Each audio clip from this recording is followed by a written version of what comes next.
সাবেক আইজিপি বেনজির আহমেদ পুলিশের পোশাকে দুর্নীতির সম্রাট এখন কোথায়? বাংলাদেশের পুলিশ বাহিনীর ইতিহাসের সবচেয়ে বিতর্কিত ক্ষমতালিপ্সু ও দুর্নীতিপরায়ণ কর্মকর্তার নাম বেনজির আহমেদ, যিনি স্বৈরাচারী হাসিনার অন্যতম দোসর হিসেবে পরিচিত। সাবেক র্যাবের ডিজি ও পুলিশ মহাপরিদর্শক এখন গণতন্ত্র বিরোধী দমন পীড়নের প্রতীক এবং অর্থলিপ্সার কালো অধ্যায়।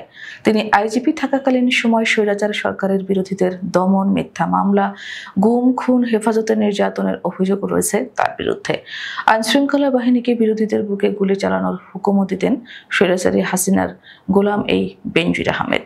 আন্তর্জাতিক মানবাধিকার সংস্থাগুলো তার আমলে র্যাবের ক্রসফায়ার নীতিকে বিচার বহির্ভূত হত্যাকাণ্ড হিসেবে অভিহিত করে। এ কারণে যুক্তরাষ্ট্র সরকার তাকে মানবাধিকার লঙ্ঘনের অভিযোগে গ্লোবাল ম্যাগনিটস্কি নিষেধাজ্ঞায় তালিকাভুক্ত করে।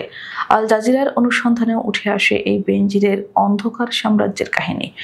বিশ্ববিখ্যাত সংবাদ মাধ্যম আল জাজিরার all the prime ministers man প্রতিবেদনে বেনজিরের নাম উঠে আসে শেখ হাসিনার বিশ্বাসভাজন হিসেবে, যিনি নিরাপত্তা বাহিনীকে ব্যবহার করে বিরোধী মত দমন এবং নিজের ব্যবসায়িক সাম্রাজ্য গড়ে তোলেন। রিপোর্ট অনুযায়ী তিনি বলতেন, তোমরা যা খুশি তাই করো, অর্থাৎ রাষ্ট্রীয় বাহিনী তার ব্যক্তিগত অস্ত্র হয়ে উঠেছিল। ভয়, ভীতি ও ক্ষমতার অপব্যবহার করে নিজের আখের গুছিয়েছেন বেনজির আহমেদ। কোটি কোটি টাকার অবৈধ সম্পদ গড়েছেন শুধুমাত্র লোভের বশবর্তী হয়ে। দুর্নীতি দমন কমিশন দুদকের অনুসন্ধানে বেরিয়ে এসেছে রীতিমতো চমকে ওঠার মতো তথ্য। বেনজির আহমেদ এবং তার পরিবারের নামে প্রায় 700 বিঘারও বেশি জমি গুলশান, বনানী, উত্তরা, পূর্বাঞ্চল ও ধানমন্ডিতে ডজন খানেক বিলাসবহুল ফ্ল্যাট ও ভিলা, 33টি ব্যাংক অ্যাকাউন্ট, দেশি বিদেশি কোম্পানির শেয়ার এবং কোটি কোটি টাকার স্থাবর অস্থাবর সম্পদ রয়েছে, যার কোনো বৈধ উৎস নেই।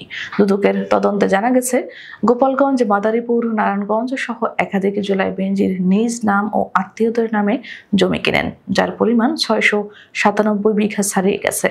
ঢাকার গুলশানে একাধিক ফ্ল্যাট, পূর্বাঞ্চলে 40 কাঠার বিলাসবহুল ভিলা, রাজধানীর কেন্দ্রস্থলে কোটি টাকার ফ্ল্যাট সবই বেনজিরের সরকারি চাকুরির বেতন দিয়ে কেনা সম্ভব নয়।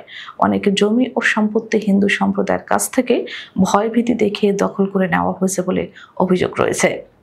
বেনজির এবং তার স্ত্রী ও সন্তানদের নামে থাকা 33টি ব্যাংক অ্যাকাউন্টে বিপুল লেনদেনের প্রমাণ মিলেছে। এছাড়া দেশে ও বিদেশে গড়া হয়েছে অর্থ ডজন কোম্পানি, যার মাধ্যমে অর্থ পাচার, শেয়ার কেনাবেচা ও মুনাফা লুকানোর জাল বিস্তার করা হয়েছে।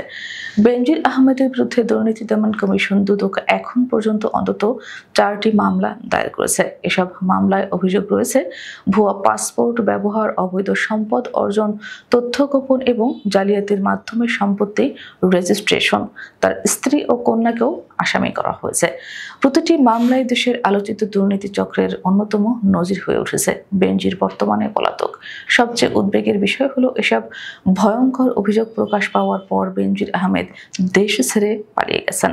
তার অবস্থান সম্পর্কে নিশ্চিতভাবে কিছু জানা না গেলেও গোয়েন্দা সূত্রে ধারণা করা হয় তিনি সংযুক্ত আরব আমিরাত, মালয়েশিয়া বা যুক্তরাজ্যে আত্মগোপনে রয়েছেন। গ্রেফতার এড়াতে তিনি উধাও হয়ে যান।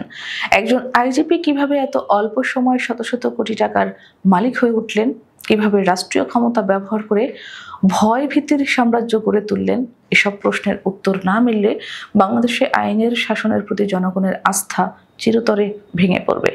বেনজির আহমেদ শুধু একজন ব্যক্তি নন, তিনি বাংলাদেশের রাষ্ট্রীয় দুর্নীতির এক দৃষ্টান্ত হয়ে উঠেছেন।